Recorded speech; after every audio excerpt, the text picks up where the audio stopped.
Siap Ustadz, kami sudah siap mendengarkan tausiah yang diberikan. Terima kasih.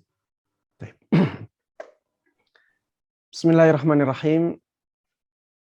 Assalamualaikum warahmatullahi wabarakatuh. Innal hamdalillah nahmaduhu wa nasta'inuhu wa nastaghfiruh wa na'udzu billahi min syururi anfusina wa min sayyiati a'malina. May yahdihillah fala mudhillalah wa man yudlil fala hadiyalah.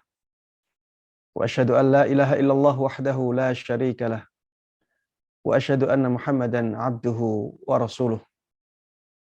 Ya ayyuhalladzina amanu ittaqullaha haqqa tuqatih wa la tamutunna illa wa antum muslimun.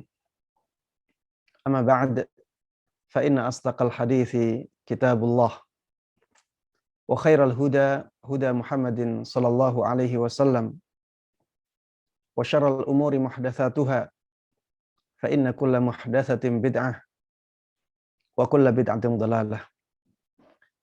Jamaah sekalian rahimani wa rahimakumullah. Alhamdulillah, segala puji hanya bagi Allah Subhanahu wa taala yang telah memberikan nikmat-nikmatnya kepada kita semuanya, yang karena banyaknya nikmat-nikmat tersebut kita tidak akan mampu menghitungnya. Dan kenikmatan-kenikmatan tersebut kita harus syukuri karena Allah Subhanahu wa taala memerintahkannya. Washkuru ni'matallah in kuntum iyyahu ta'budun. Maka jangan sampai nikmat-nikmat ini menjadikan kita terlena. Ingatlah bahwa semua kenikmatan tersebut akan kita pertanggungjawabkan di hadapan Allah Subhanahu wa taala. Sebagaimana Allah firmankan di dalam surat At-Takatsur, "Tsumma latus'alunna yawma idzin 'anil na'im." Kemudian kalian benar-benar akan ditanya pada hari ini, pada hari kiamat nanti, tentang semua kenikmatan yang ada pada kalian.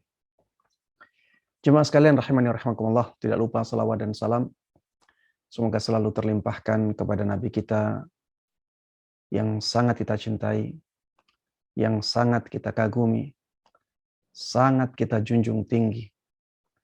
Nabi yang selalu kita taati dan kita percayai, Nabi Agung Muhammad sallallahu alaihi wasallam. Begitu pula kepada seluruh keluarga beliau, seluruh sahabat beliau, dan seluruh kaum muslimin yang mengikuti beliau dan para sahabatnya dengan baik hingga hari akhir nanti. Ikhwati wa akhwati fillah rahimani wa rahimakumullah. Pada kesempatan kali ini kita akan membahas satu bab yang dibawakan oleh Imam Nawawi rahimahullahu taala, dan bab ini sangat penting untuk kita bahas. Babun fi man sanna sunnatan hasanah aw sayyi'ah. Bab yang menjelaskan tentang orang yang menjadi contoh dalam kebaikan dan dalam keburukan. Bab yang menjelaskan tentang orang yang menjadi contoh dalam hal kebaikan atau dalam hal keburukan.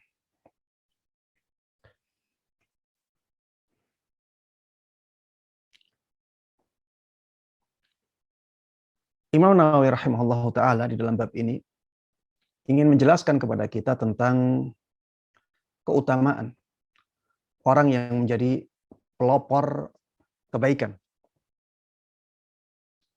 dan ancaman bagi orang yang menjadi pelopor keburukan, sehingga kita bisa menjadi orang yang semangat untuk menjadi contoh kebaikan bagi yang lain, dan agar kita takut, agar kita waspada Jangan sampai kita menjadi pelopor keburukan. Karena bahayanya sangat besar. Di dalam bab ini, Imam Nawawi rahimahullahu ta'ala menyebutkan 2 ayat dan 2 hadis. Ayat yang pertama yang menjelaskan tentang keutamaan menjadi pelopor kebaikan adalah firman Allah Subhanahu wa taala, "Walladzina yaquluna rabbana hab lana min azwajina wa dzurriyyatina qurrata a'yun waj'alna lil muttaqina imama." Yang artinya, dan orang-orang yang mengatakan dalam doanya, Rabbana hablana, wahai Rabb kami, berikan kepada kami, min azwajina wa dzurriyyatina, pasangan-pasangan kami. Ini bisa mencakup suami, bisa mencakup istri, ya. Min azwajina, zaujun dalam bahasa Arab itu artinya pasangan. Pasangan bisa suami, bisa istri. Sehingga doa ini bisa dibaca oleh seorang istri, bisa dibaca oleh seorang suami. Kalau yang membaca adalah seorang suami, maka kata-kata zauj dalam ayat ini bermakna istri. Kalau yang membaca seorang istri, kata zauj di sini bermakna suami, karena artinya adalah pasangan. Pasangan suami, istri, pasangan istri, suami. Baik. Wa dzurriyyatina, dan keturunan-keturunan kami. Wahai Rabb kami, berikanlah kepada kami pasangan-pasangan dan keturunan-keturunan qurrata a'yun, yang menjadi penyenang hati kami. Waja'alna lil muttaqina imama, dan jadikanlah kami sebagai imam untuk orang-orang yang bertakwa. Jadikanlah kami imam untuk orang-orang yang bertakwa. Imam dalam hal apa? Maksudnya adalah imam, pemimpin dalam hal kebaikan. Jamaah sekalian rahimani wa rahimakumullah. Kenapa di sini difahami oleh Imam Nawawi rahimahullahu taala sebagai keutamaan orang yang menjadi pelopor kebaikan? Kenapa ayat ini menjadi dalil bahwa orang yang menjadi pelopor kebaikan itu mulia? Karena ayat ini konteksnya adalah penjelasan tentang ibadur rahman, hamba-hamba Allah yang sangat dicintai oleh Allah Subhanahu wa taala. Ya, konteks ayat ini menjelaskan tentang sifat-sifat hamba Allah yang sangat dicintai oleh Allah Subhanahu wa taala.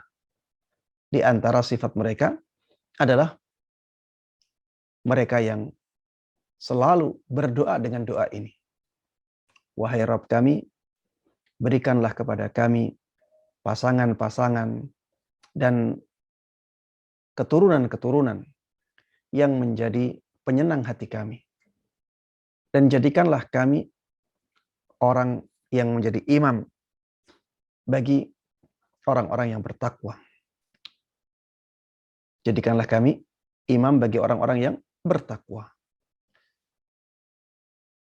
Ketika ini adalah doa yang selalu dipanjatkan oleh hamba-hamba Allah yang sangat dicintai oleh Allah Subhanahu wa taala, itu berarti merupakan tujuan yang sangat mulia. itu berarti menjadi sesuatu yang sangat mulia karena diminta oleh hamba-hamba Allah yang sangat dicintai oleh Allah Subhanahu wa taala. Jemaah sekalian rahimani wa rahimakumullah. Ayat yang kedua yang dibawakan oleh Imam Nawawi rahimahullahu taala untuk menunjukkan keutamaan orang yang menjadi pelopor kebaikan adalah ayat di surat Al-Anbiya ayat 73. Allah Subhanahu wa taala berfirman, "Wa ja'alnahum a'immatan yahduna bi amrina." Dan kami telah menjadikan mereka, yang dimaksud dengan mereka di sini adalah Nabi Ibrahim, Nabi Ishak, dan Nabi Yakub, ya. Dan kami telah menjadikan mereka pemimpin-pemimpin, para imam, para pelopor, yahduna, yang memberikan petunjuk kepada manusia, bi amrina, dengan perintah-perintah kami. Kami telah menjadikan mereka, yaitu Nabi Ibrahim, Nabi Ishak, dan Nabi Yakub, para imam. Menjadikan mereka sebagai para pelopor kebaikan yang memberikan petunjuk kepada orang-orang dengan perintah kami, yaitu wahyu dari Allah Subhanahu wa taala. Jemaah sekalian rahimani wa rahimakumullah, ketika Allah menjadikan Nabi Ibrahim, Nabi Ishak, Nabi Yakub sebagai para pemimpin kebaikan, para pelopor kebaikan, maka itu menunjukkan keutamaan orang-orang yang menjadi pelopor kebaikan. Ya. Karena ayat ini konteksnya adalah penjelasan dari Allah Subhanahu wa taala tentang kenikmatan yang Allah berikan kepada 3 nabi ini. Kenikmatan yang Allah berikan kepada 3 nabi ini. Allah di dalam ayat ini sedang menjelaskan bahwa Allah telah memberikan kenikmatan yang sangat besar kepada Nabi Ibrahim, kepada Nabi Ishak, kepada Nabi Yakub. Apa nikmat itu? Yaitu berupa keadaan mereka menjadi pelopor dalam kebaikan. Yang memberikan hidayah, memberikan petunjuk kepada orang-orang agar mereka mengikuti perintah-perintah Allah Subhanahu wa taala. Ini menunjukkan ya bahwa orang yang menjadi pelopor kebaikan itu mendapatkan nikmat yang sangat agung dari Allah Subhanahu wa taala. Itu merupakan kedudukan yang sangat tinggi di sisi Allah Subhanahu wa taala.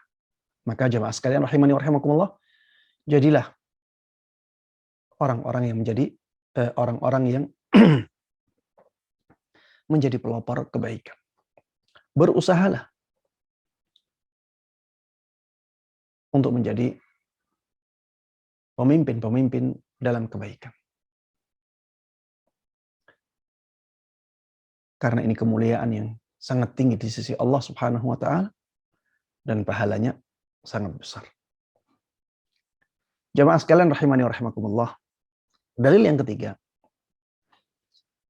yang dibawakan oleh Imam Nawawi rahimahullahu taala dalam bab ini, dan ini masih menjelaskan tentang keutamaan orang yang menjadi pelopor dalam kebaikan.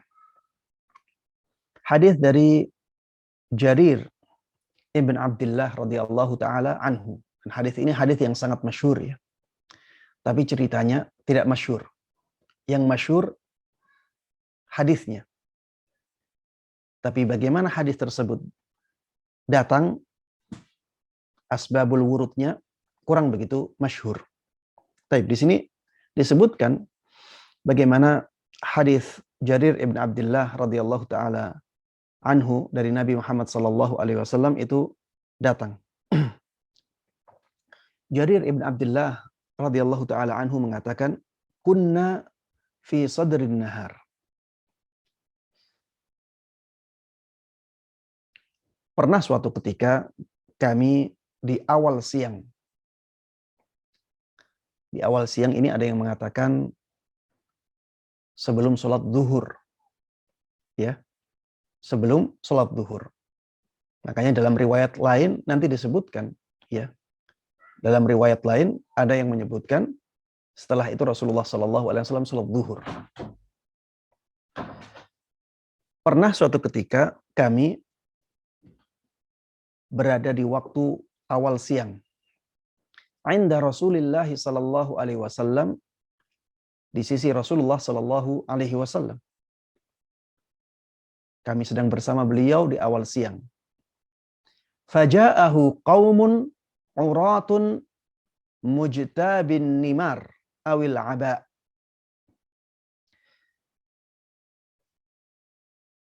Lalu datanglah suatu kaum, ya berarti banyak orang.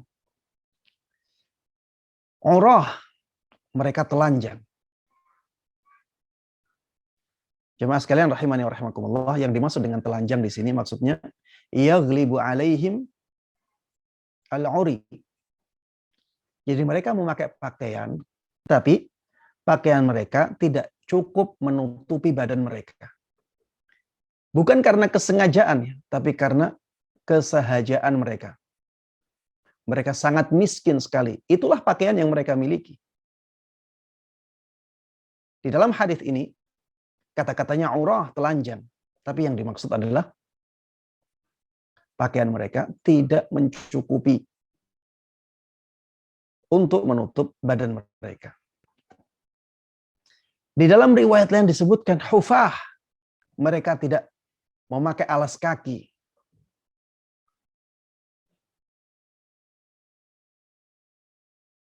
Ini menunjukkan bahwa mereka orang-orang yang sangat miskin. Sampai alas kaki saja tidak punya. Ya. Mujtabin nimar awil aba. Mereka memakai pakaian yang terbuat dari bulu. Yang bahannya kasar dan bergaris. Kain tersebut hanya dilobangi. Ya.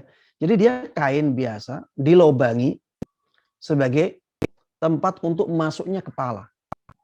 Sudah hanya seperti itu saja. Itulah keadaan yang menunjukkan betapa fakirnya mereka, betapa miskinnya mereka. Kemudian di sini disebutkan mutaqallidis suyuf, pedang-pedang mereka terhunus untuk menunjukkan bahwa mereka siap perang. Kalau ada perintah untuk perang, mereka siap perang. Amatuhum bal kulluhum min Mudar. Mereka semuanya dari kabilah Mudar. Dan kabilah Mudar ini, kata sebagian pensyarah hadis, ya, adalah kabilah yang sangat masyhur di tengah-tengah kabilah-kabilah Arab. Fatama'ara wajhu Rasulillah sallallahu alaihi wasallam. Karena melihat keadaan mereka yang seperti itu, maka berubahlah rona wajah Rasulullah sallallahu alaihi wasallam lima ra'a bihim minal faqah. Karena apa yang beliau lihat dari sangat miskinnya mereka. Ya, dari keadaan sangat miskinnya mereka. Karena Rasulullah sallallahu alaihi wasallam melihat mereka dalam keadaan yang sangat-sangat miskin, itulah akhirnya wajah Rasulullah sallallahu alaihi wasallam berubah menjadi sangat sedih. Fadakhala thumma kharaj. Akhirnya Rasulullah sallallahu alaihi wasallam masuk ke rumah beliau. Tidak lama setelah itu beliau keluar. Fa'amara Bilalan fa'adzana wa aqama fasalla. Kemudian Rasulullah sallallahu alaihi wasallam memerintahkan kepada Bilal untuk mengumandangkan azan, kemudian mengumandangkan iqamah, lalu beliau salat bersama kaum muslimin. Tsumma khatab. Kemudian beliau menyampaikan khutbahnya, menyampaikan pesan kepada para sahabat Nabi Muhammad sallallahu alaihi wasallam. Faqal. Maka beliau mengatakan, ya ayyuhan nas, Ittaqu rabbakum alladzi khalaqakum min nafsin wahidah. Wahai manusia, bertakwalah kalian kepada Rabb kalian yang telah menciptakan kalian dari satu jiwa, dari satu orang. Wa khalaqa minha zawjaha, dan dia telah menciptakan dari satu orang ini pasangannya, yaitu Hawa. Wa batha minhuma rijalan katsiran wa nisaa. Dan Allah Subhanahu wa taala dari keduanya akhirnya menjadikan banyak orang. Dari keduanya akhirnya manusia menjadi sangat banyak. Mereka ada yang laki-laki, ada yang perempuan. Wattaqullah alladzi tasaaluna bihi wal arham. Takutlah kalian kepada Allah yang kalian kalau meminta menyebut nama Allah itu. Wal arham, dan takutlah kepada tali kekerabatan. Maksudnya jagalah tali kekerabatan. Jangan sampai tali kekerabatan dirusak, diputus, disia-siakan, tidak diperhatikan. Innallaha kana 'alaikum raqiba. Sesungguhnya Allah Subhanahu wa taala itu selalu menjadi pengawas kalian. Allah selalu mengawasi gerak-gerik kita. Kemudian Rasulullah Shallallahu Alaihi Wasallam menyebutkan ayat lain di surat Al-Hasyr di ayat ke-18. Di situ Allah Subhanahu wa taala berfirman, "Ya ayyuhalladzina amanu." Wahai orang-orang yang beriman, ittaqullah. Bertakwalah kalian kepada Allah. Wal tanzur nafsum ma qaddamat lighad. Dan lihatlah diri masing-masing apa yang sudah dia persiapkan untuk hari esoknya. Apa yang sudah dia persiapkan untuk hari esoknya. Amalan-amalan apa yang sudah kita lakukan untuk akhirat kita. Ini maksud dari ayat ini. Ayat ini memerintahkan kita untuk muhasabah. Ayo kita lihat diri kita masing-masing. Kita nanti akan hidup di akhirat dalam waktu yang tidak terbatas, tidak ada akhirnya. Sudahkah kita melakukan sesuatu untuk akhirat kita? Kemudian Rasulullah Shallallahu Alaihi Wasallam setelah menyebut ayat ini mengatakan, tasaddaqa rajulun min dinari. Mungkin ada seseorang yang bersedekah dengan dinarnya. Min dirhamih, mungkin ada yang sedekah dengan dirhamnya. Min thawbih, mungkin ada yang bersedekah dengan bajunya, pakaiannya. Min sa'i burrih, min sa'i tamrih, mungkin ada yang bersedekah dengan satu sa' dari gandumnya atau satu sa' dari kurmanya.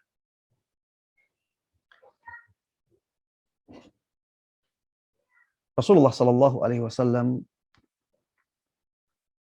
menyebutkan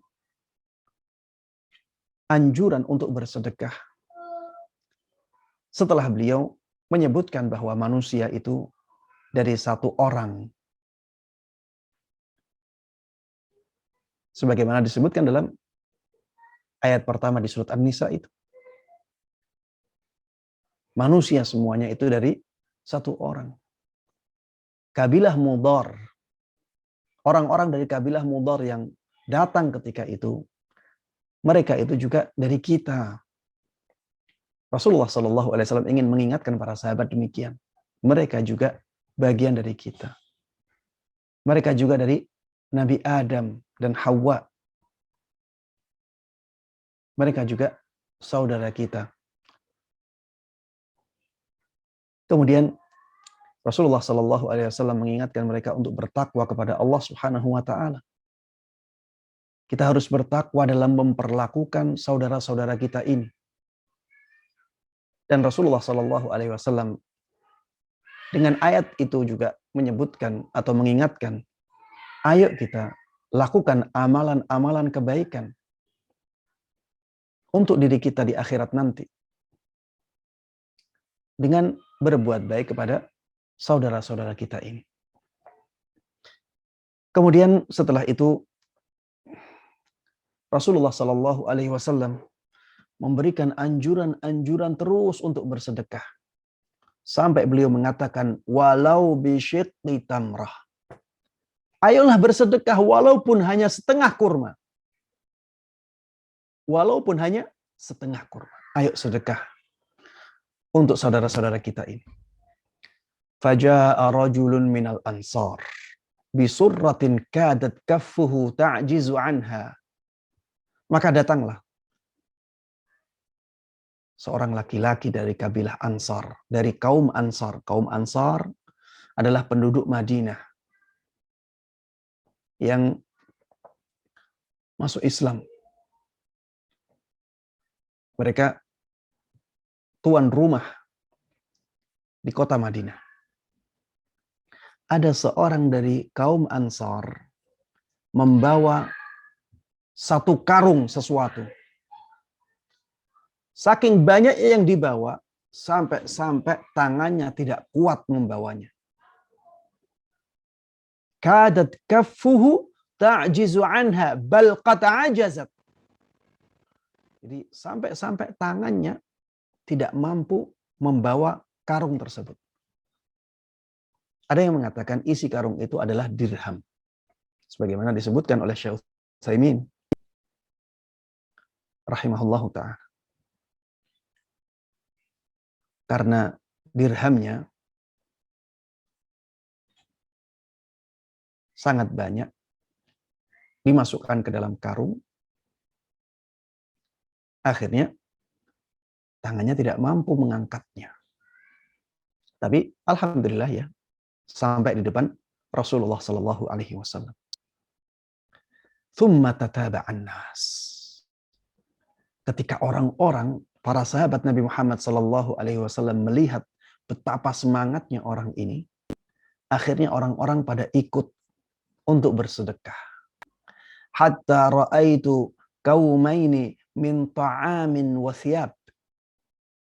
Jarir mengatakan, sampai aku melihat ada dua gundukan yang sangat besar dari makanan dan pakaian. Ya, ada dua gundukan besar, yang satu gundukan makanan, yang satu gundukan pakaian.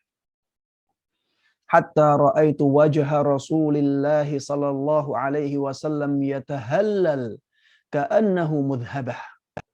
Sampai aku melihat wajah Rasulullah sallallahu alaihi wasallam menjadi berbinar, seakan-akan dia adalah tempat yang terbuat dari perak yang dilapisi emas. Itulah mudhabah. Tempat yang terbuat dari perak dilapisi emas, kena sinar. Ini untuk memberikan gambaran kepada kita betapa berbinarnya, bersinarnya, gembiranya Rasulullah Sallallahu Alaihi Wasallam ketika itu. Faqala Rasulullah Sallallahu Alaihi Wasallam. Maka kemudian Rasulullah Sallallahu Alaihi Wasallam mengatakan, man sanna fil Islami sunnatan hasanah, falahu ajruha wa ajru man amila biha min ba'dih, min ghairi an yanqusa min ujurihim syai'. Barang siapa yang menjadi pelopor di dalam Islam, dalam melakukan perbuatan baik, maka baginya pahala perbuatan baik itu.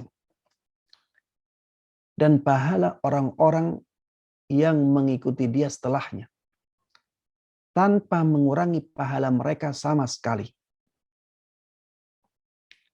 Wa man sanna fil Islami sunnatan sayyi'ah. Sebaliknya, Barang siapa yang menjadi pelopor di dalam Islam,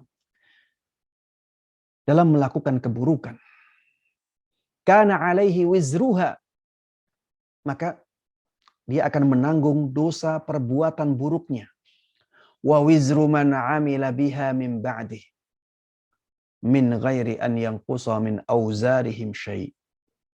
Dan dosa orang-orang yang mengikuti dia setelahnya tanpa mengurangi dosa-dosa mereka sama sekali. Jemaah sekalian rahimani wa rahimakumullah. Inilah hadis yang sangat masyhur yang saya katakan tadi. Hadis ini sangat masyhur dan menjelaskan tentang keutamaan orang yang menjadi pelopor kebaikan dan ancaman mereka yang menjadi pelopor keburukan. Jemaah sekalian rahimani wa rahimakumullah, di dalam hadis ini kita bisa mendapatkan banyak sekali pelajaran. Pelajaran yang pertama, jemaah sekalian rahimani wa rahimakumullah, adalah bahwa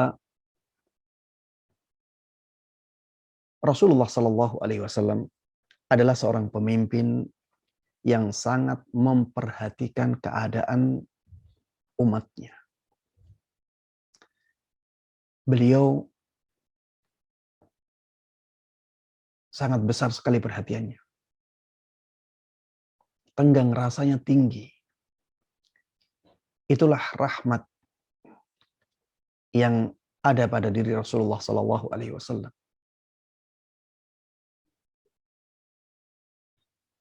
Dalam sebuah hadisnya, Rasulullah Shallallahu Alaihi Wasallam mengatakan, Innama ana rahmatun muhdah.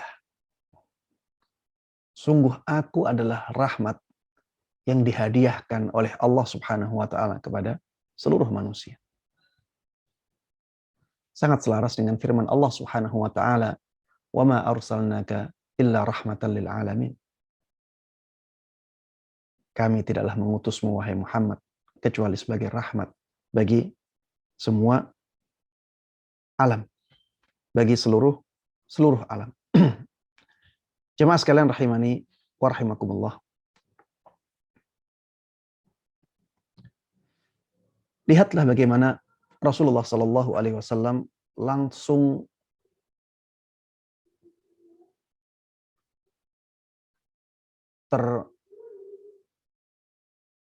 terketuk hatinya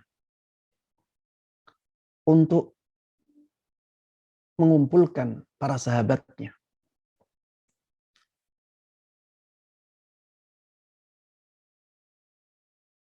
Dan meminta kepada mereka, memberikan anjuran kepada mereka untuk berbuat baik kepada saudara-saudaranya. Ini sungguh merupakan contoh yang sangat baik bagi kita, terutama di masa-masa sulit. Dan jemaah sekalian rahimani wa rahimakumullah, di hari-hari ini, saudara-saudara kita banyak yang dalam kesulitan. Banyak yang dalam kesulitan. Maka berusahalah untuk membantu mereka semampu kita.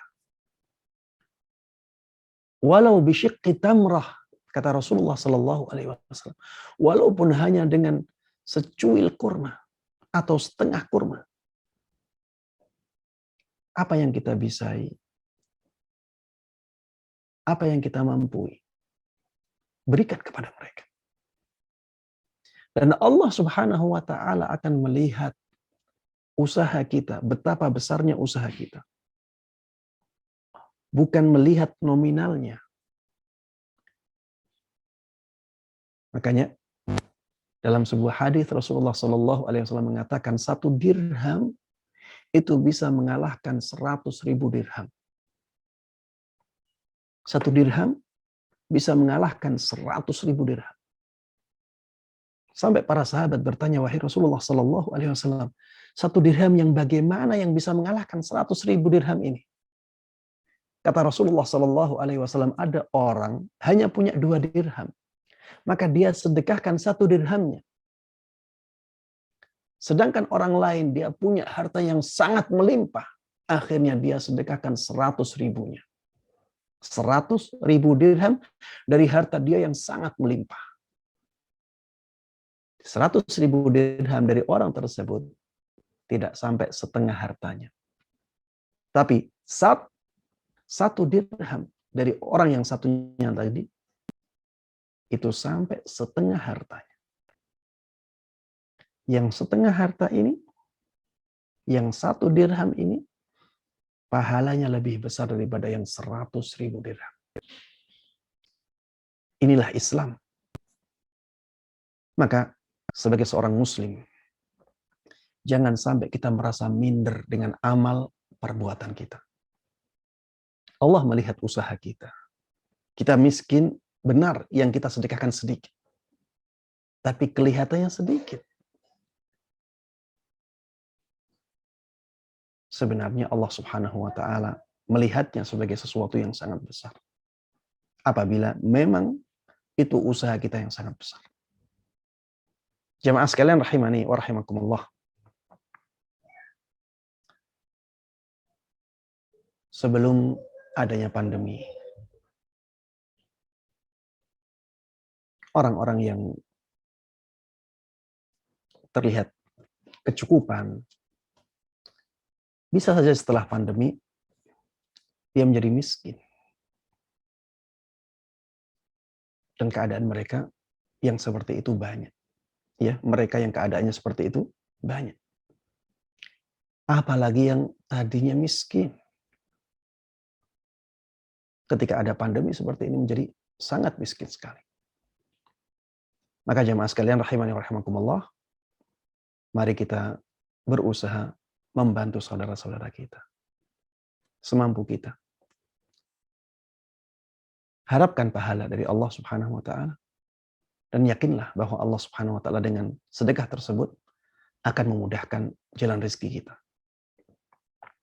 Pelajaran yang kedua, jamaah sekalian rahimani wa rahimakumullah, semangat para sahabat dalam menerapkan anjuran Rasulullah Sallallahu Alaihi Wasallam. Cobalah lihat bagaimana Rasulullah Sallallahu Alaihi Wasallam menyampaikan pesannya. Rasulullah tidak mengatakan sedekahlah kalian. Tidak. Tapi Rasulullah memberikan kabar. Ada orang yang bersedekah dengan dirhamnya, ada orang yang bersedekah dengan dinarnya, ada orang yang bersedekah dengan pakaiannya.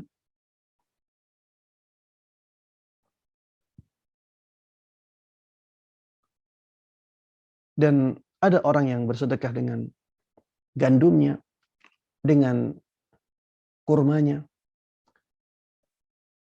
Kemudian beliau mengatakan, walau bisyikki tamrah. Walaupun dengan setengah kurma. Di sini tidak ada sesuatu yang menunjukkan kata perintah. Tapi para sahabat Nabi Muhammad SAW langsung menerapkan apa yang diinginkan oleh Rasulullah SAW. Bahkan sangat semangat ya. Padahal sedekah ketika itu bukanlah kewajiban bagi mereka. Tapi lihat bagaimana mereka sangat bersemangat sekali melakukannya ketika Rasulullah SAW menyentuh hati-hati mereka. Makanya jamaah sekalian rahimani wa rahimakumullah, tirulah semangat para sahabat Nabi Muhammad SAW dalam melakukan kebaikan. Pelajaran yang berikutnya yang bisa kita ambil dari hadis ini adalah bahwa meminta donasi untuk orang lain itu dibolehkan. Meminta donasi untuk orang lain, bukan untuk kita ya, untuk orang lain itu dibolehkan. Karena Rasulullah SAW di dalam hadis ini meminta donasi kepada para sahabat. Maksud beliau seperti itu. Ini loh ada orang-orang yang membutuhkan, kalian bersedekahlah. Akhirnya para sahabat Nabi Muhammad SAW menjadi semangat untuk bersedekah. Makanya apabila ada orang-orang yang mengumpulkan donasi untuk saudaranya yang kekurangan, jangan dicela. Itu pernah dilakukan oleh Nabi kita Muhammad Sallallahu Alaihi Wasallam.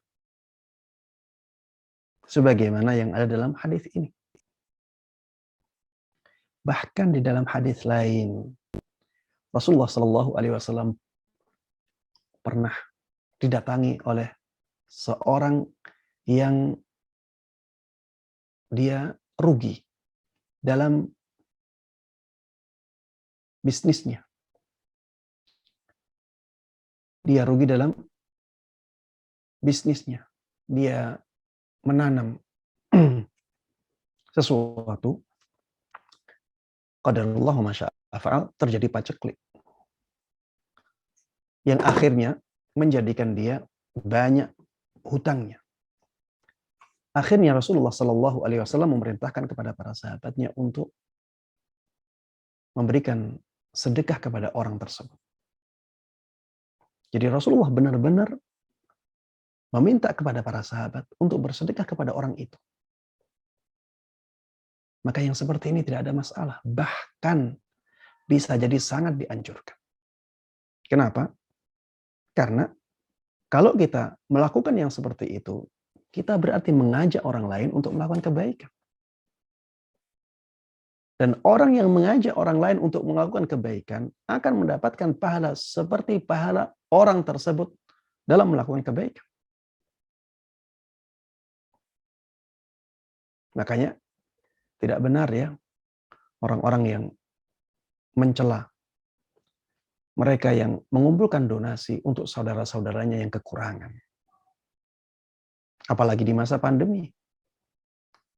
Ketika banyak keluarga yang kehilangan tulang punggung mereka. Terkena COVID, akhirnya meninggal. Padahal dia menjadi tulang punggung keluarganya.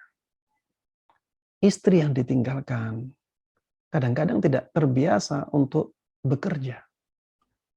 Padahal mereka bukan orang yang kaya. Maka dalam keadaan seperti itu, orang-orang seperti ini sangat membutuhkan uluran tangan saudara-saudaranya. Kalau ada orang lain mengumpulkan donasi untuk mereka, jangan dicela. Itu suatu kebaikan.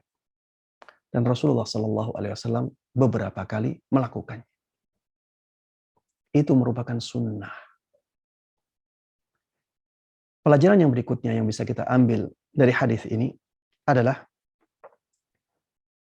pahala besar bagi mereka yang menjadi pelopor kebaikan. Kalau ada orang bersedekah, akhirnya orang lain semangat bersedekah, maka pelopor kebaikan ini mendapatkan pahala seperti pahala orang-orang yang mengikutinya. Dan ini sesuatu yang sangat luar biasa. Pelopor-pelopor kebaikan, mereka akan mendapatkan pahala yang sangat agung dari Allah Subhanahu wa Ta'ala, sesuai dengan banyaknya orang yang mengikuti dia. Dan tanpa mengurangi pahala mereka sama sekali. Yang mengikuti nggak rugi. Yang menjadi pelopor kebaikan untung besar. Maka jadilah para pelopor kebaikan. Termasuk di antara pelajaran yang bisa kita ambil dari hadis ini, bahwa kita kalau melakukan kebaikan, maka lakukanlah sesuai kemampuan. Lakukanlah sesuai kemampuan. Dan itu yang diinginkan oleh Nabi kita Muhammad Sallallahu Alaihi Wasallam. Beliau mengatakan, tasaddaqa rajulun min dinarihi. Ada orang yang bersedekah dengan dinarnya. Min dirhamihi, ada yang bersedekah dengan dirhamnya. Min thawbihi, ada yang bersedekah dengan pakaiannya. Min sa'i burrihi, ada yang bersedekah dengan satu sa' dari gandumnya. Min sa'i tamrihi, ada yang bersedekah dengan satu sa' dari kurmanya. Jadi, mari bersedekah sesuai dengan kemampuan kita. Kalau kemampuannya sedikit, maka bersedekahlah sesuai dengan kemampuan kita, kemampuan tersebut. Kemampuannya banyak, bersedekahlah dengan nominal yang banyak. Kemampuannya bersedekah dengan pakaian, bersedekahlah dengan pakaian. Kemampuannya bersedekah dengan uang, bersedekahlah dengan uang. Kemampuannya bersedekah dengan makanan, bersedekahlah dengan makanan. Lakukan kebaikan sesuai kemampuan kita. La tahkiranna minal ma'rufi syai'a walau antalqa akhaka biwajhin taliq. Jangan sampai engkau menyepelekan suatu kebaikan. Apapun kebaikan itu, walaupun terlihat remeh, walaupun hanya dengan menampakkan wajah yang bersahabat kepada saudaramu. Makanya jemaah sekalian rahimani wa rahimakumullah, ayo kita isi kehidupan ini dengan amal-amal kebaikan. Sesuai kemampuan kita masing-masing. Kita punya potensi yang berbeda-beda. Lakukanlah kebaikan sesuai dengan potensi kita. Jemaah sekalian rahimani wa rahimakumullah, di dalam hadis ini kita tahu bagaimana keadaan para sahabat Nabi Muhammad SAW. Di antara mereka ada orang-orang yang sangat miskin sekali. Tapi mereka sangat loyal kepada Rasulullah Sallallahu Alaihi Wasallam. Kemudian di dalam hadis ini juga kita diberikan pelajaran yang sangat berharga, bahwa untuk mengingatkan orang dalam melakukan kebaikan, kita bisa menyebutkan ayat-ayat yang sesuai dengan keadaan ketika itu. Sebagaimana Rasulullah Sallallahu Alaihi Wasallam di sini menyebutkan ayat pertama dari surat An-Nisa dan ayat ke-18 dari surat Al-Hasyr untuk memberikan anjuran atau dorongan kepada para sahabatnya dalam melakukan kebaikan. Baik jemaah sekalian rahimani wa rahimakumullah, hadis yang ketiga yang dibawakan oleh Imam Nawawi rahimahullahu taala dalam bab ini adalah hadis dari sahabat Ibn Mas'ud radhiyallahu taala anhu, bahwa Nabi Muhammad sallallahu alaihi wasallam telah bersabda, "Laisa min nafsin tuqtalu zulman illa kana 'ala ibni Adam al-awwal kiflun min damiha."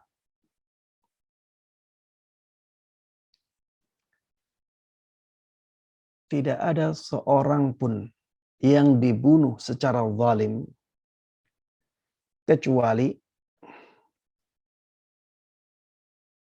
anak Adam yang pertama kali menanggung dosanya.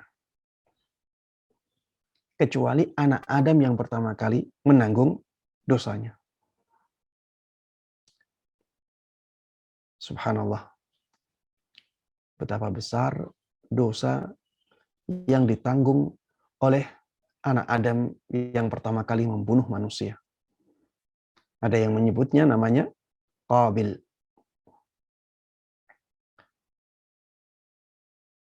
Karena betapa banyak pembunuhan-pembunuhan yang dilakukan secara zalim di dunia ini. Dan orang yang pertama kali membunuh menanggung dosa-dosanya. Na'udzubillahi min dzalik. Ini sesuatu yang sangat mengerikan ya. Coba anak Adam yang pertama kali membunuh ini, kapan dia meninggal? Meninggal sudah dalam waktu yang sangat lama sekali. Tapi lihat sampai hari ini, dia menanggung dosa-dosa orang-orang yang melakukan pembunuhan secara zalim tanpa mengurangi dosa mereka sama sekali. Ya. Jadi para pembunuh itu berdosa. Dan anak Adam yang pertama kali bunuh ini mendapatkan dosa seperti dosanya para pembunuh itu. Na'udzubillahi min dzalik. Kenapa jemaah sekalian? Apa ilahnya? Li'annahu kana awwala man sannal qatl. Karena dialah orang yang pertama kali menjadi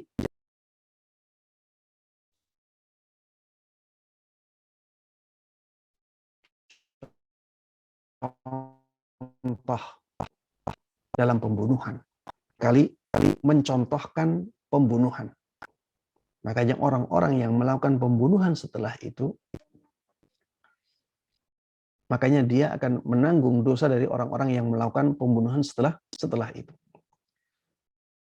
Jemaah sekalian rahimani rahimakumullah, ini hadis yang sahih. Dikatakan di sini muttafaqun alaih.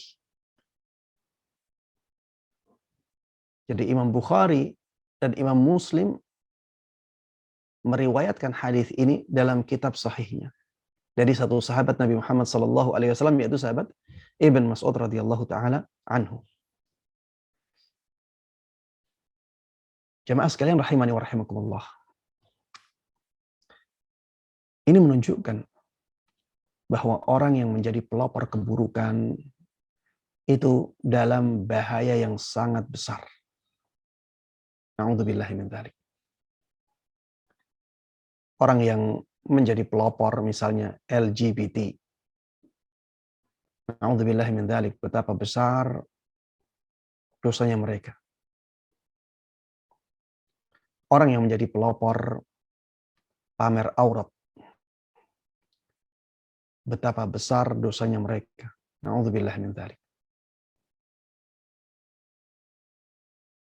Orang yang menjadi pelopor bermusik, subhanallah, bagaimana dosanya mereka. Orang yang mencontohkan perzinaan, bagaimana dosanya mereka. Na'udzubillahi min dzalik. Jemaah sekalian rahimani wa rahimakumullah, coba kita bayangkan, kita yang menjadi pelopor keburukan itu, kemudian kita meninggal.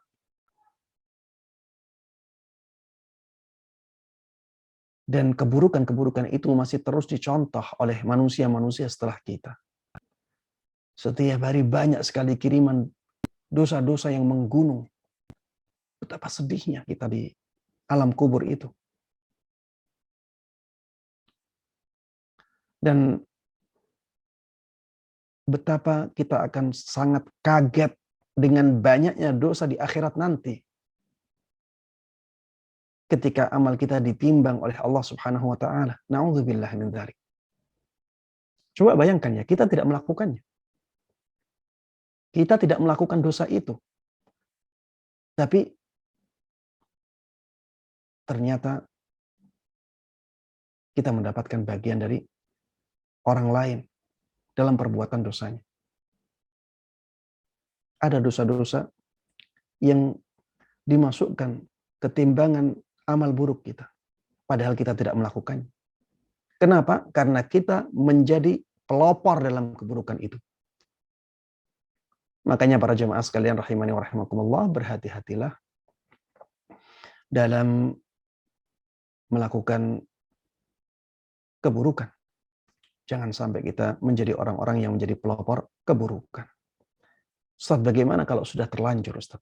Pernah melakukan seperti itu. Pernah mengajak teman untuk menjadi pemusik misalnya. Pernah mengajak teman untuk menjadi artis yang mengumbar auratnya. Pernah mengajak teman untuk mabuk-mabukan. Pernah mengajak teman untuk korupsi. Dan seterusnya. Bagaimana, Ustaz? Bagaimana taubatnya? Jemaah sekalian rahimani wa rahimakumullah, berhentilah dari dosa-dosa tersebut. Adapun teman-teman kita yang kita ajak untuk melakukan keburukan, berikan kabar kepada mereka. Sampaikan kepada mereka bahwa perbuatan tersebut adalah perbuatan yang sangat dimurkai oleh Allah Subhanahu wa taala, maka berhentilah kalian darinya. Kalau mereka mau menerima nasihat kita, alhamdulillah.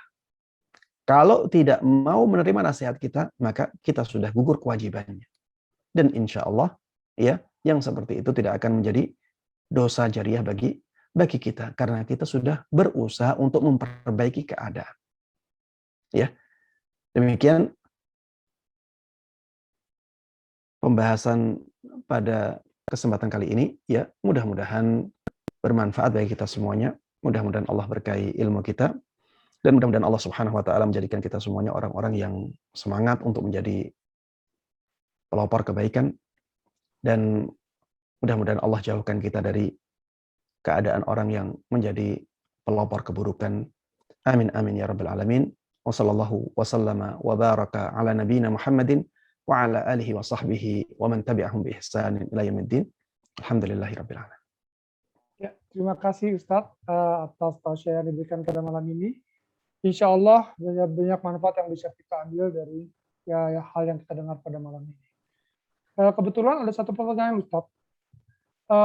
Bismillah, izin bertanya, jika kita sebagai administrasi atau penanggung jawab pengumpulan donasi untuk jamaah dalam satu kajian, misalnya ada salah satu jemaah yang membutuhkan support kita dengan cara donasi tersebut, diumumkan di grup yang kita harus menyebut nama yang kita ingin bantu dan anggotanya ada di jemaah tersebut, dengan tidak bermaksud untuk membuat malu atau menjaga izah beliau, karena kalau kita japri satu-satu kan kita kesulitan. Jadi kita tahunya di grup gitu Ustaz, padahal beliau juga ada di grup itu.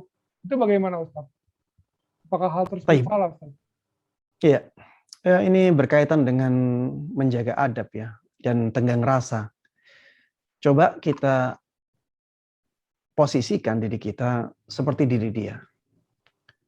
Ketika dalam keadaan sangat membutuhkan, kemudian nama kita disebut di tempat yang kita ada di situ, apakah kita senang? Apakah kita merasa malu atau tidak? Kalau kita merasa tidak senang, diperlakukan seperti itu. Kalau kita merasa dipermalukan dengan tindakan seperti itu, maka jangan lakukan untuk orang lain. Ya, jangan lakukan untuk orang lain. La yu'minu ahadukum hatta yuhibba li akhihi ma yuhibbu li nafsihi.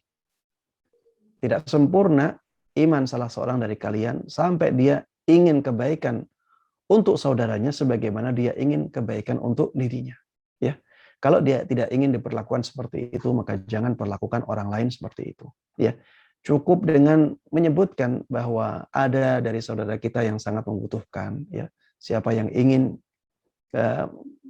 memberikan bantuan kepada dia, silahkan japri ana atau silahkan memberikan bantuannya kepada saya. Nanti saya akan menyalurkan kepada orang yang membutuhkannya. Ya, cukup dengan seperti itu. Jangan disampaikan namanya padahal dia berada di sana. Ya, wallahu taala a'lam. Ya, terima kasih Ustadz. Ini ada pertanyaan dari saya pribadi Ustadz. Akhir-akhir ini kan di WA kita sering ada WA yang untuk memohon donasi dari berbagai lembaga atau yayasan. Kita selalu baca, pasti di dalamnya ada Assalamualaikum, lalu dia cerita masalahnya, dia mohon donasi dan segala macam. Kalau misalnya cuma 1-2 sih nggak terlalu ini ya Ustaz, tapi kalau sangat banyak sekali, dan akhirnya kita karena ada kata-kata Assalamualaikum kan kalau kita nggak jawab kayak merasa bersalah gitu Ustaz. Itu bagaimana Ustaz? Baik, menjawab salam ya, menjawab salam yang ditulis tidak harus dengan tulisan. Ya. Jadi kita wajib menjawab salam tersebut karena sudah disampaikan kepada kita. Tapi jawabannya tidak harus dengan tulisan. Kita bisa menjawabnya dengan lisan kita dan itu sudah menggugurkan kewajiban. Ya. Karena yang paling penting itu justru malah lisan kita. Yang paling penting itu justru malah lisan kita. Jadi ya kalau tidak ingin ya menjawab, jawablah dengan lisan kita dan itu cukup. Wallahu a'lam. Terima kasih Ustadz. Nah ini kebetulan ada pertanyaan langsung dari jemaah Ustadz. Boleh Ustadz? Ini ya, silakan. Pak Gufron, silakan Pak Gufron. Bismillah, Assalamualaikum warahmatullahi wabarakatuh. Waalaikumsalam warahmatullahi wabarakatuh. Semoga Ustadz selalu dalam lindungan Allah Ta'ala. Amin, amin. Pertanyaan Ustadz, mungkin pertanyaannya di luar pembahasan. Pernah dengar ada larangan duduk dan menghadiri majelis ahlul bid'ah. Nah, bagaimana cara mengetahuinya dan apa bedanya ahlul bid'ah dan ahlus sunnah? Karena masjid terdekat rumah masih banyak melakukan bid'ah dan Saya sebagai pendatang sangat dekat dengan jamaah masjidnya. Mohon nasihatnya Ustaz. Syukran jazakallahu khair. Assalamualaikum warahmatullahi wabarakatuh. Waalaikumsalam. Baik, jemaah sekalian rahimani wa rahimakumullah. Ya, masalah ini adalah masalah yang memang sangat pelik ya dalam masyarakat kita ya. Karena kita sulit juga ya membedakan mana yang ahlus sunnah, mana yang ahlul bid'ah. Kemudian dari sisi bahwa kita harus berbaur dengan masyarakat kita. Makanya jemaah sekalian rahimani wa rahimakumullah ya. Kalau misalnya majelis tersebut tidak berpengaruh buruk dalam agama kita atau terhadap agama kita, misalnya ketika kita berkumpul ya, kita justru malah bisa mewarnai mereka. Ketika kita berkumpul tidak ada yang bertentangan dengan syariat-syariat Islam ya, tidak masalah kita berkumpul dengan mereka. Tidak masalah kita berkumpul dengan mereka. Bahkan bisa jadi pahala bagi kita apabila kita bisa mewarnai mereka. Apabila kita bisa mempengaruhi mereka.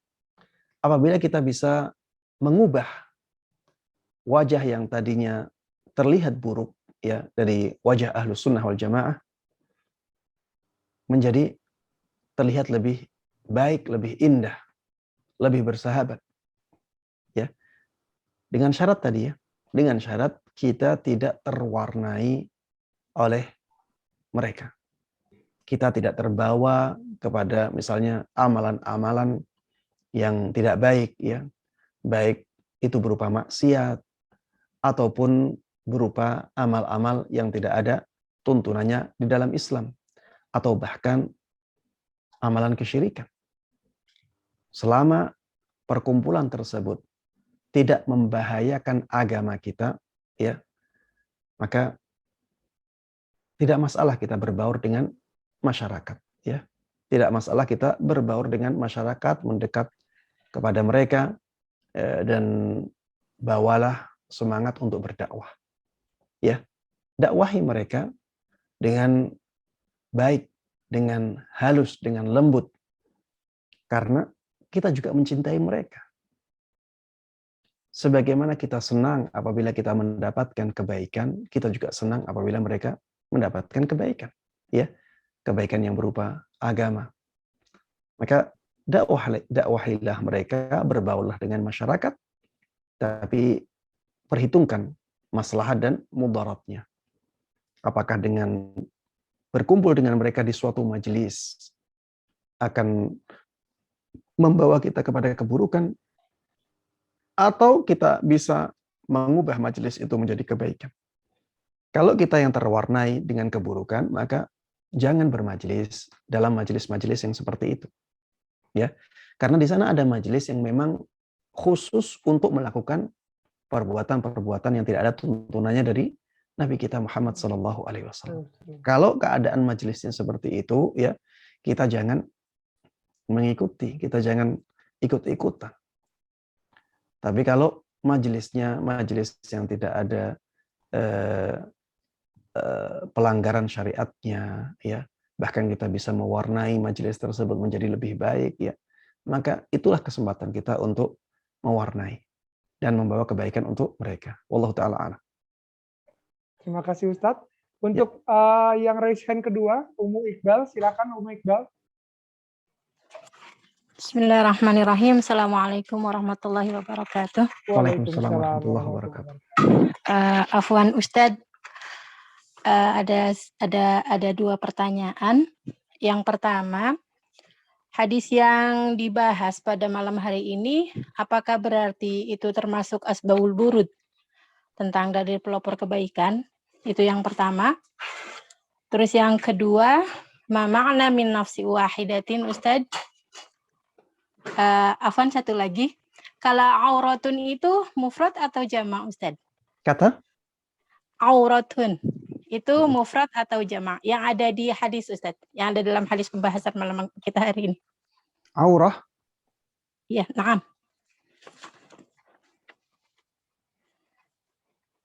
Qaumun auratun. yang mengandung arti Aurah, telanjang. aurah, Nah, aurah. aurah. Nah, Bukan itu aurah, aurah. Ain ra aurah. alif, ain ra alif ta. Aurah, Aurah. Nah, bukan aurah. itu jamak atau Jamak. mufrad, Baik, Ustaz? baik. Itu saja mungkin, Ustaz. Jazakallahu khair ala ilmik. Assalamualaikum warahmatullahi wabarakatuh. Waalaikumsalam. Assalamualaikum. Ya, pertanyaan yang pertama tentang hadis ini. Apakah hadis ini asbabul wurud? Jawabannya iya. Hadis ini menjelaskan tentang hadisnya, menjelaskan tentang asbabul wurudnya. Ya, asbabul wurud itu jamaah sekalian rahimani wa rahimakumullah adalah kisah bagaimana suatu hadis datang. Sebab suatu hadis disampaikan kepada Rasulullah Sallallahu Alaihi Wasallam. Itulah asbabul wurud. Kisah yang menjadi latar belakang datangnya hadis. Itu asbabul wurud. Dan sebenarnya ya, asbabul wurud dengan asbabun nuzul itu sama. Asbabun nuzul biasanya untuk menyebut ayat. Asbab nuzulnya ayat ini seperti ini. Maksudnya kisah yang menjadi latar belakang turunnya ayat Al-Quran.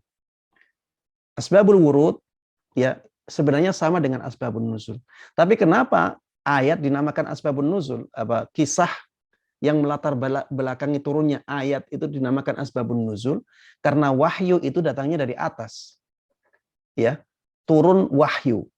Makanya namanya asbabun nuzul. Asbabun nuzul secara bahasa artinya sebab turunnya ayat. Karena memang ayat itu turunnya dari atas. Allah Subhanahu wa taala berada di atas makhluknya. Sedangkan hadis disebut asbabul wurud karena memang ya Rasulullah Shallallahu alaihi wasallam bersama para sahabatnya. Asbabul wurud artinya sebab datangnya. Sebab datangnya hadis. Baik.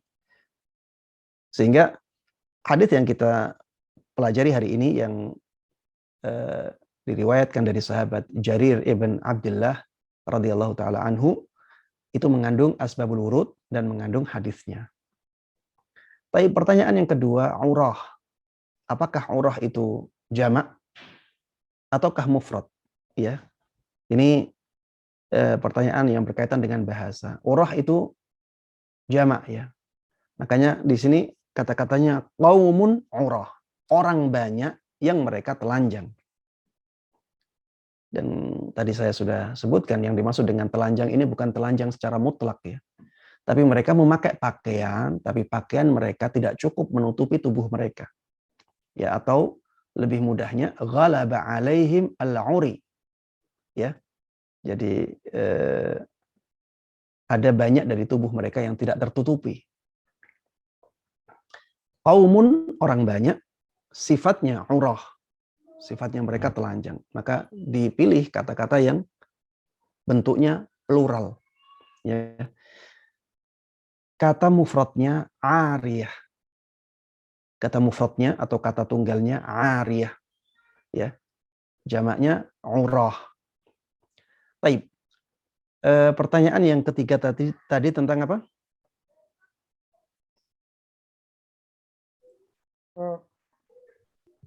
Subhanallah, lupa. Kayaknya udah deh semuanya. Ada 3. Ada satu lagi.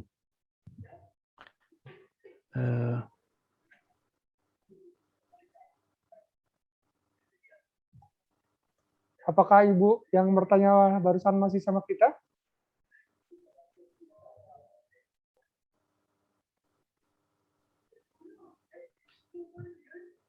Ya sudah Ustaz, kalau nggak ingat. Iya, lupa nah. Ada pertanyaan yang ketiga tapi lupa. Nggak apa-apa. Masih ada satu lagi pertanyaan yang raise hand Ustaz, boleh Ustaz? Ayo silakan. Silakan. Susi di Malang, silakan. Ukti Susi, silakan. Ya. Assalamualaikum Ustadz. Semoga Ustadz Waalaikumsalam. selalu diberikan keberkahan dan kesehatan. Kami akan bertanya Ustadz, tadi kalau tidak salah dari hadis yang terakhir disampaikan Ustadz adalah kesimpulannya meminta donasi untuk orang lain dibolehkan. Namun dalam hal ini kami sering ikut dalam grup-grup kajian ya Ustadz. sering ada yang japri kepada kami untuk meminta donasi. Padahal kami tidak mengenal, dan sebetulnya dari admin sudah diberikan rambu-rambu ya, atau persyaratan sebagai anggota grup. Kadang-kadang kami jadi suudon, Ustadz, dan misalnya kepingin memberikan suatu donasi tersebut, apakah ini benar donasi tersebut, ataukah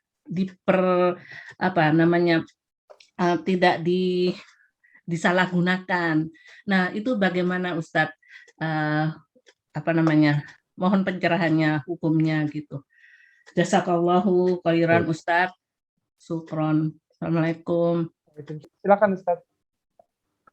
Baik. Iya, jamaah sekalian rahimani wa rahimakumullah, kalau ada orang yang meminta kepada kita, maka tidak ada kewajiban dari kita untuk memberikan apa yang dia minta. Tidak ada kewajiban bagi kita untuk memberikan apa yang dia minta. Itu pada asalnya demikian. Karena ya sedekah itu sesuatu yang sunnah, sesuatu yang dianjurkan. Maka kalau misalnya kita merasa orang yang minta tersebut adalah orang yang tidak pantas mendapatkan sedekah kita atau mendapatkan uluran tangan kita, maka tidak ada masalah kita tidak menolongnya. Kita ganti dengan doa-doa kebaikan. Ya, kita ganti dengan doa-doa kebaikan. Karena ya kita bisa memilih kepada siapa kita memberikan harta kita. Atau bahkan kita bisa memilih kita kemanakan harta kita. Misalnya, apakah untuk membangun masjid, ataukah untuk membeli tanah wakaf, ataukah untuk membangun lembaga pendidikan, lembaga pondok, ya. Itu kembali kepada kita. Maka jamaah sekalian rahimani wa rahimakumullah, jangan sampai kita suudzon kepada orang yang punya uang ketika kita meminta bantuan kepada mereka dan mereka tidak memberikan bantuan kepada kita yang layak. Bisa jadi dia punya amalan yang tidak kita ketahui untuk menyalurkan hartanya dia. Dan itu hak dia. Karena itu uang dia. Itu harta dia. Dia berhak untuk menyalurkan ke tempat yang menurut dia lebih butuh, lebih banyak manfaatnya, lebih berkah, ya. Sehingga ya kalau kita diminta, kita tidak wajib memberikannya. Kalau kita minta kepada orang dan tidak dikasih, jangan suudzon. Bisa jadi orang tersebut sebenarnya punya lahan untuk bersedekah, tapi tidak kita ketahui. Kemudian jamaah sekalian rahimani wa rahimakumullah, jangan khawatir apabila bersedekah dengan tidak adanya pahala ketika sedekah tersebut disalahgunakan. Ya, misalnya kita tidak tahu orang yang datang kepada kita ini. Dia minta untuk apa? Tapi yang terlihat tidak ada sesuatu yang salah pada dia. Akhirnya kita kasih uang misalnya. Dia minta misalnya 100.000, kita kasih 100.000. Tapi ternyata di belakang dia gunakan 100.000 tersebut untuk melakukan kemaksiatan. Tapi kita tidak tahu kalau memang digunakan untuk itu. Maka jamaah sekalian rahimani wa rahimakumullah, sedekah yang seperti ini tetap berpahala. Dan ini disebutkan oleh Rasulullah Sallallahu Alaihi Wasallam dalam sebuah hadisnya. Ada orang yang sedekah kepada pezina, ada orang yang bersedekah kepada pencuri, ada orang yang bersedekah kepada orang kaya. Salah sasaran, tapi bukan karena dia tahu. Ketika dia bersedekah, dia tidak tahu kalau itu pezina. Ketika dia bersedekah, dia tidak tahu kalau itu pencuri. Ketika dia bersedekah, tidak tahu kalau itu orang kaya. Apa kata Rasulullah Sallallahu Alaihi Wasallam? Kata Rasulullah Sallallahu Alaihi Wasallam, sedekah tersebut diterima oleh Allah Subhanahu Wa Taala.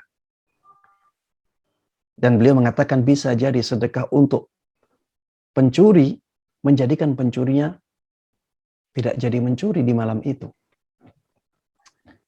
Sedekah kepada pezina bisa jadi dengan sedekah tersebut akhirnya pezina meninggalkan perzinaannya. Sedekah kepada orang kaya bisa jadi dengan sedekah tersebut orang kaya itu akhirnya merasa tersadar. Ini tidak lebih kaya dari saya saja dia mau bersedekah. Saya sudah kaya seperti ini, kenapa tidak semangat bersedekah? Menyadarkan orang kaya. Ya. Makanya ya jangan khawatir. Kalau kita bersedekah, sedekah kita salah sasaran. Tapi ya jangan juga kita bermudah-mudahan untuk atau asal-asalan dalam bersedekah. Karena uang kita itu ya ada batasnya. Makanya gunakan uang kita sebaik mungkin. Tempatkan di tempat yang paling baik yang kita bisa usahakan. Ya, sehingga benar-benar uang tersebut keberkahannya tinggi. Keberkahannya besar. Dan bisa mendatangkan pahala yang besar kepada kita. Ya, wallahu ta'ala a'lam. Ya, terima kasih Ustadz. Umu Hikmah yang tadi ada lagi sama kita? Kalau masih ada pertanyaan sama pada Ustadz, tadi Ustadz yang Ustadz lupa Ustadz. Ya, silakan Umu Iqbal. Assalamualaikum Ustadz, afwan. Ya.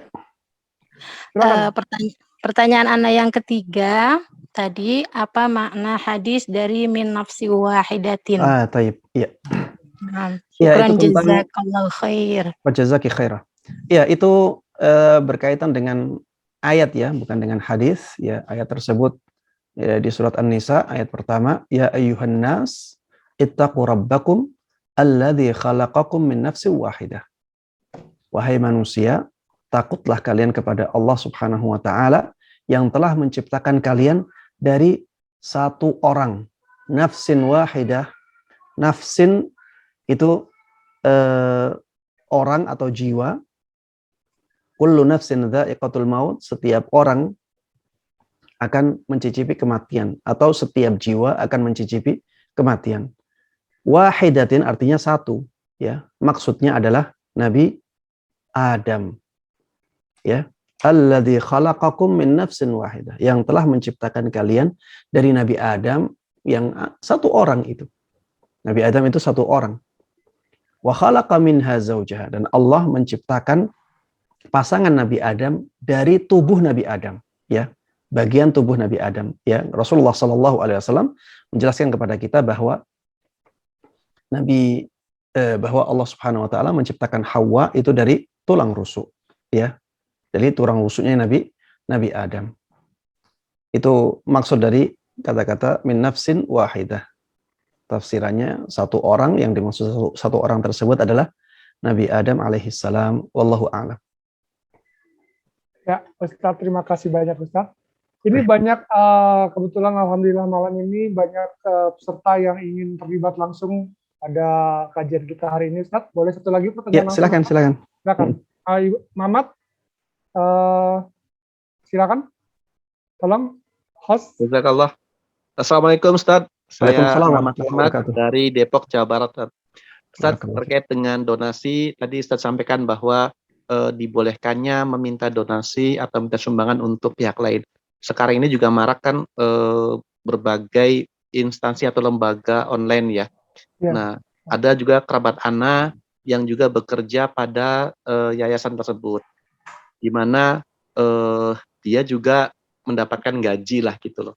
Nah, yang Anda tanyakan adalah gaji itu kan diambil dari, katakanlah, wallahu alam sih, diambil dari donasi-donasi yang terkumpul. Jadi mungkin kalau Anda mengkiaskannya secara awam itu kayak ambil zakat fitrah, berhak mengambil zakat. Nah, apakah proses pendapatan atau gaji itu bisa dihukumi halal, Tad?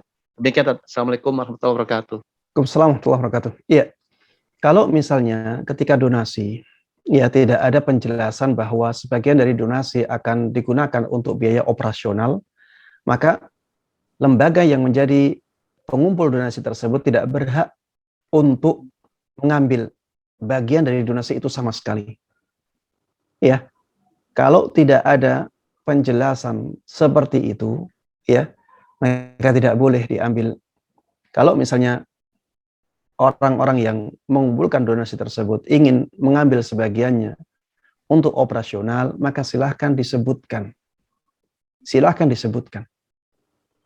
Jamaah sekalian rahimani wa rahimakumullah, bisa jadi orang yang berdonasi itu tidak rela kalau donasinya digunakan untuk selain yang disebutkan di dalam flyer-flyer. Ya. Atau dalam permintaan donasi. Bisa jadi seperti itu. Dan itu harta orang lain. Itu harta orang lain. La yahillu malum ri'in muslimin illa bitibi nafsim minhu au illa bitibin minhu. Harta seorang muslim itu tidak halal kecuali dengan kerelaannya. Kecuali dengan kerelaannya. Ketika dia rela memberikan kita, maka hartanya menjadi halal untuk kita. Kalau masih diragukan, rela atau tidak, berarti tidak rela. Karena itu harta orang, asalnya tidak boleh kita ambil. Kalau masih ada keraguan antara boleh diambil atau tidak, maka kita harus mengambil kemungkinan tidak boleh. Karena hukum asalnya seperti itu. Makanya kalau kita misalnya membutuhkan dana operasional, silahkan disebutkan di sana. Dan ini banyak yang tidak menyadari, jamaah sekalian rahimani wa rahimakumullah. Banyak yang tidak menyadari, dan ini jelas ya tidak sesuai dengan amanah. Tidak sesuai dengan amanah. Ini bertentangan dengan semangat amanah. Kita minta donasi untuk apa? Untuk pembangunan masjid. Sudah, untuk pembangunan masjid. Kita donasi untuk pembebasan lahan, untuk pembebasan lahan semuanya. Jadi yang mengumpulkan donasi tersebut tidak berhak mendapatkan sepeser pun.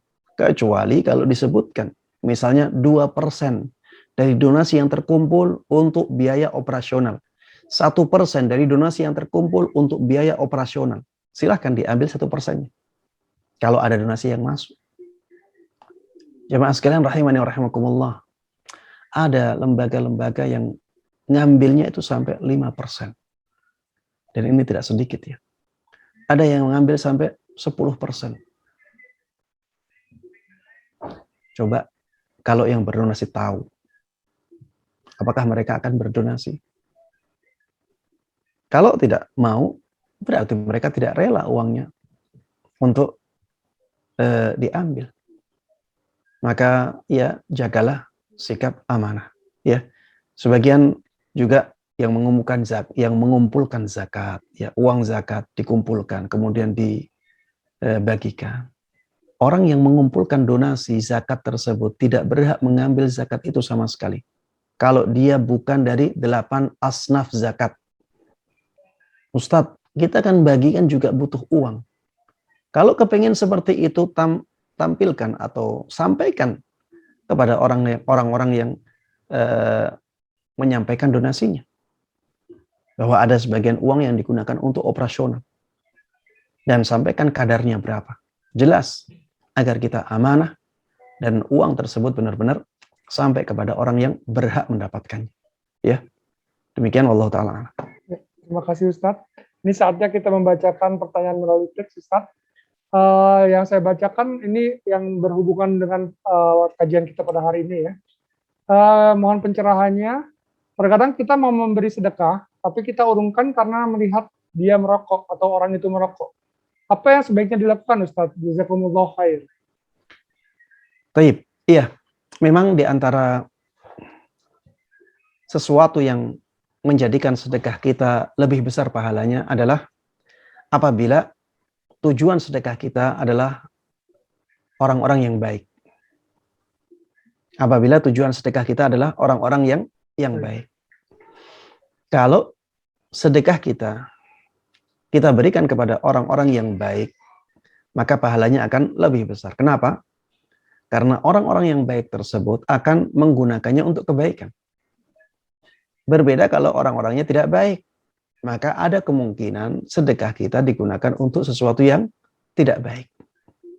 Ya, sehingga ketika kita bersedekah kepada orang yang baik, keberkahannya menjadi besar, ya, keberkahannya menjadi besar. Namun ini kaidah dasar ya.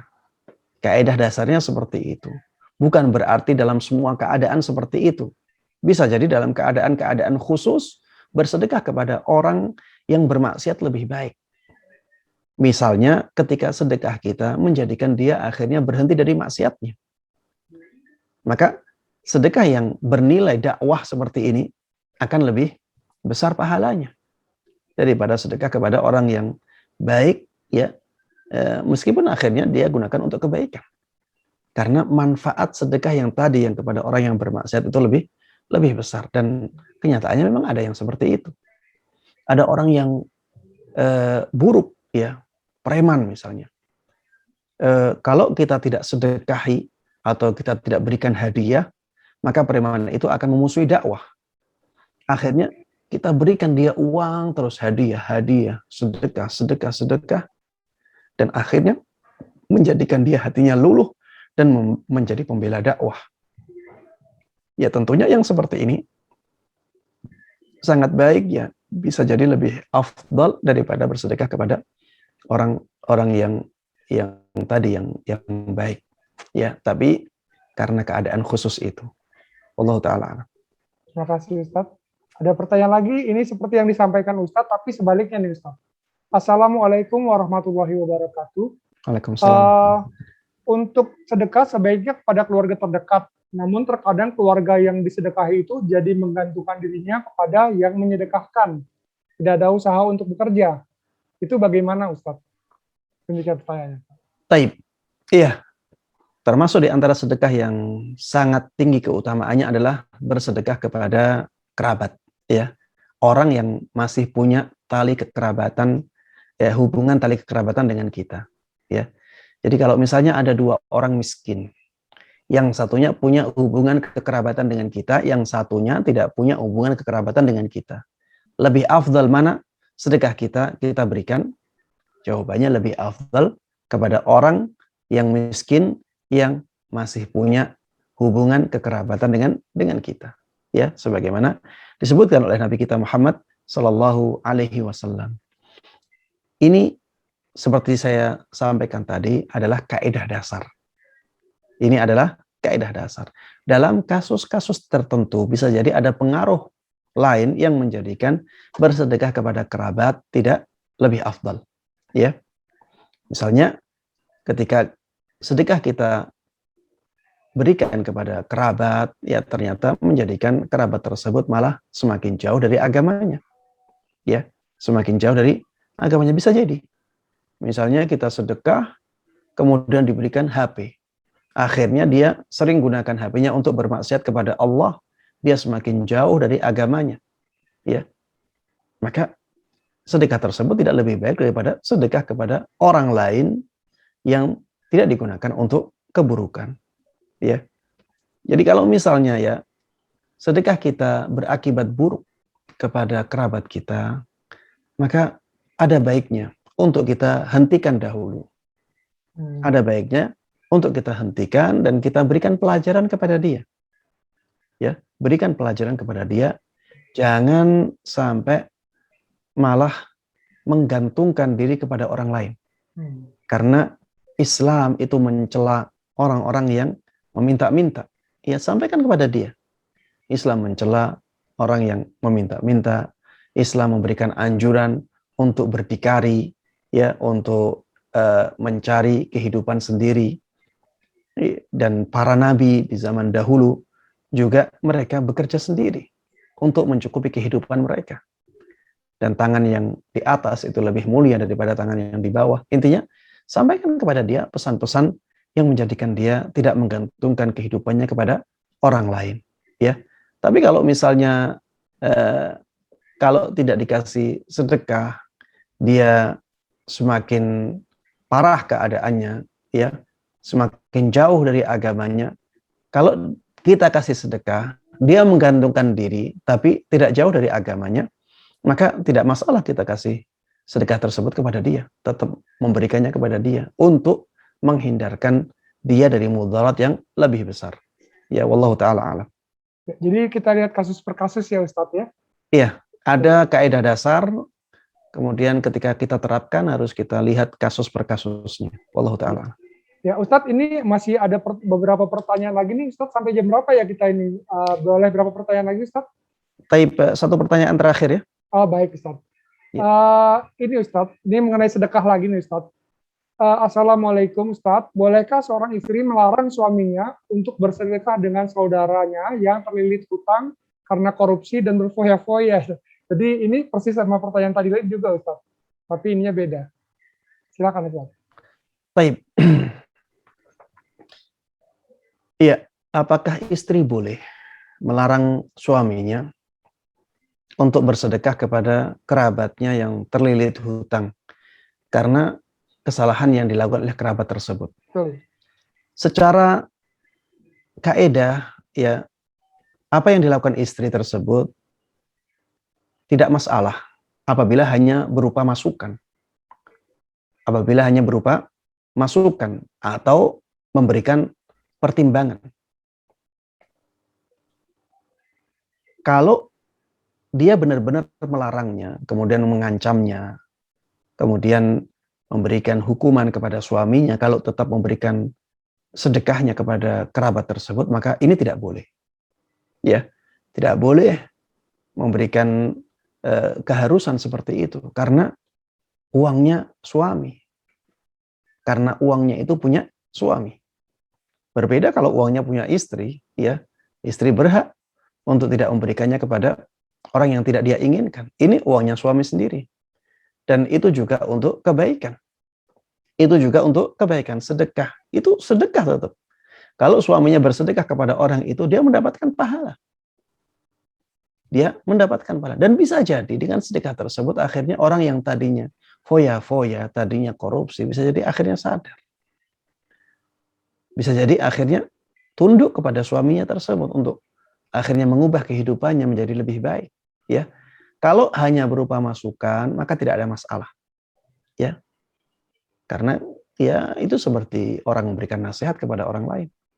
Tapi kalau berupa keharusan, kalau tidak dilakukan masukannya maka istrinya marah, istrinya menjadi ngambek, ya, atau bahkan memberikan ancaman, memberikan hukuman, maka tidak boleh ya.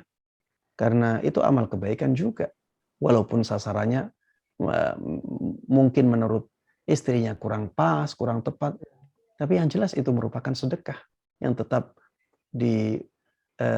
tetap mendatangkan pahala dari Allah Subhanahu wa taala. Wallahu taala. Terima kasih Ustadz. Alhamdulillahirabbil alamin. Sudah selesai kajian kita pada hari ini. Kita ucapkan terima kasih banyak kepada Ustadz Musyafa. Sama-sama. Barakallah. Lain kali kita akan mendengarkan kajian lagi dari Ustadz. Kita akhiri dengan doa kafaratul majelis. Subhanakallahumma wa bihamdika asyhadu an la ilaha illa anta astaghfiruka wa atubu ilaik. Semoga yang kita dengarkan pada hari ini menjadi manfaat yang besar buat kita dan dapat kita amalkan pada kehidupan sehari-hari. Terima kasih banyak Ustadz. Sama-sama. Assalamualaikum warahmatullahi wabarakatuh. Waalaikumsalam warahmatullahi wabarakatuh. Barakallahu fikum. Ma'akumussalam. Waalaikumsalam.